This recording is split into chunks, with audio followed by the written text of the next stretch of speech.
the fall of Goma has rattled the continent, prompting international condemnation and fears of a humanitarian crisis. Observers say Goma is cautiously starting to come back to life after several days of fighting between Congolese forces and M23 fighters. For more perspective on the war, ZihindulaMulegwa, attorney and former spokesperson for former Congo President Joseph Kabila, spoke to VOA's Paul Ndiho on the conflict.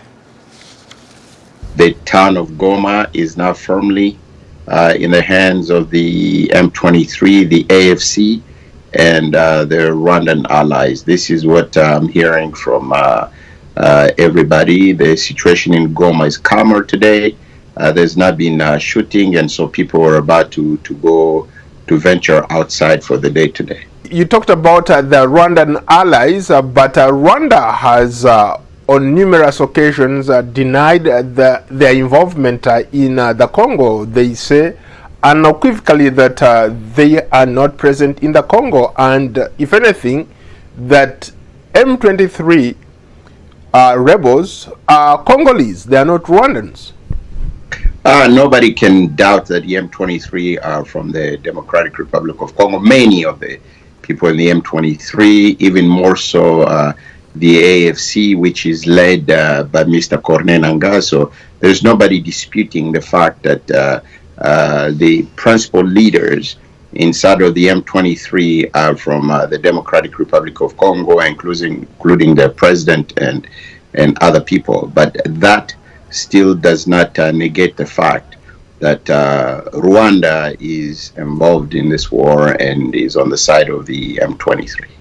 There are some people who have accused the former president that he's partly involved with what we see. Are those accusations based on any merit?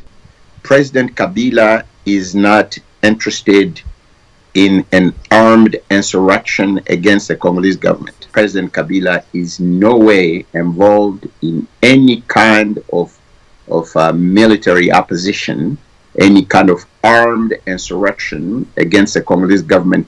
Kabila is nowhere close to any activities of that nature. Thanks for making that clarification. The Congolese government had also hired mercenaries to fight on their behalf. And we saw these mercenaries being embarrassed, were captured just by this, what you referred to as a ragtag army. There are several things about this. You know, the Congolese armed forces have the capacity to fight. And the proof is that Goma was not captured as easy as people thought it was captured. President Tshisekedi relied on a foreign army that does not know Congo, does not know the context in the region, and does not have any reason to fight except for money. That's why they're called mercenaries.